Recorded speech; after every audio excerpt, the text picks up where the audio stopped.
ہمارے پاس کون سی عقل ہے جو ہم پیمانے طے کر رہے ہیں کہ ابو بکر کا مرتبہ بڑا ہے کہ فلاں کا بڑا ہے؟ یہ کیا ہے؟ ارے بیٹا پہلے نماز تو پڑھو، پہلے ماں باپ کو تو پہچانو۔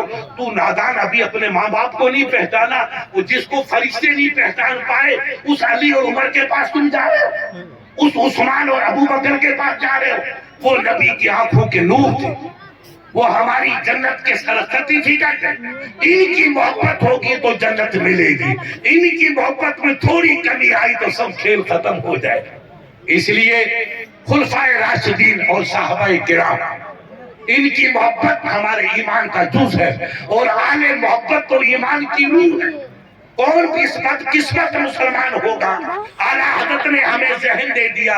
آپ کے نانا جان سرکار مفتی اعظم محدث اعظم ہند علیہ الرحمہ مدنی بابا، آپ نے نام سنا ہوگا، ہاشمی میاں کے والد، ان کے بزرگ نے کہا سرکار کو حضرت میرا جو ہے بھانجا آپ کی دربار میں آئے گا۔ فرمائے کہ بھائی احمد رضا کا دل تو سب کے لیے کھولا، آل رسول آئے تو زہر قسمت۔ اب سرکار وہاں پڑھنے کے لیے گئے، پڑھے ہوئے تھے مفتی سورتی کے پاس، بڑے بڑے علاموں کے پاس، علی گڑھ کے پاس 13 برس تک حدیث کا درس لیا۔ علم کے پہاڑ، حسن کے واقع بے مثال تابندہ ستارے سرکار مفتی اعظم کی آپ کی عمر برابر تھی۔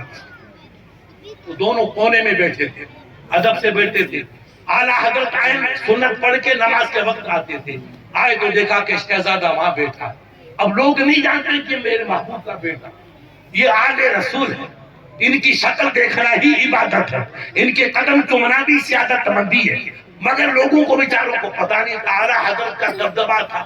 اب آپ نے کہا کہ میں ان کا تعارف کیسے کراؤں، یہ سید صاحب ہے، مگر عشق تو دیکھو، الیاسات یہ ہے میرے احمد رضا، آپ نے یہاں استاد ہے، کیا نام 60 برس کی عمر ہے، وہ شہزادہ 18-19 سال، کہا شہزادہ نماز پڑھائیے۔ سرکار مفتی اعظم محدث اعظم کو فرمایا شہزادے نماز پڑھائیے۔ دنیا میں تہلکہ مچ گیا، بریلی میں ہزاروں کا مجمع، دنیا کا امام کھڑا ہے، ایک نانور شہزادے کے لیے حضرت آپ نماز پڑھاؤ۔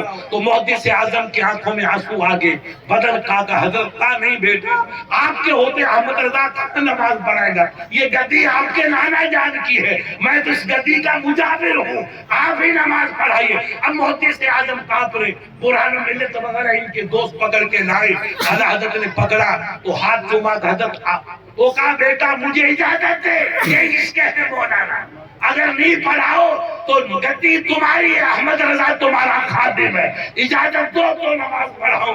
تو محدث اعظم نے طلب کے کہا حضرت آپ پڑھائیے، آپ کو اجازت۔ تب لوگوں کو پتا چلا کہ نورانی چہرے والا کوئی ڈھولی میراثی نہیں ہے، فرزند مدینہ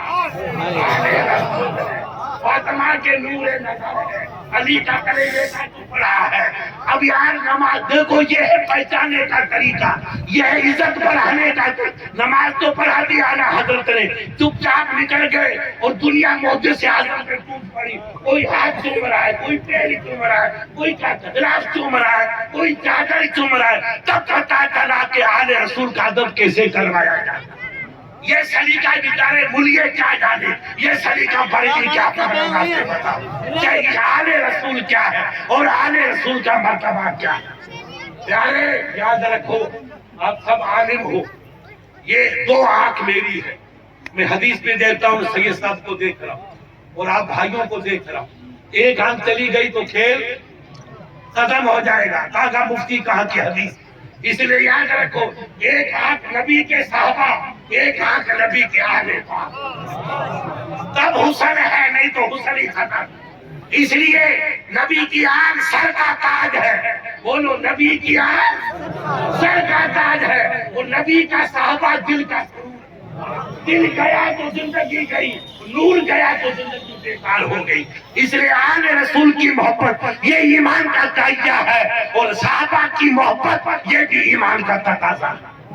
اللہ تعالی ہمیں اور آپ کو ان جھنجھٹ سے، یہ جھنجھٹ ادھر رہے، خدا کرے۔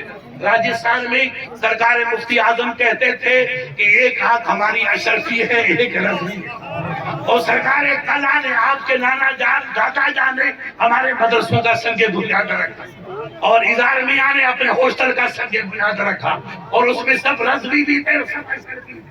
ایک ہی سب میں کھڑے ہو گئے محمود و ایاز، نہ کوئی بندہ رہا نہ کوئی بندہ رہا. ابے یار آنے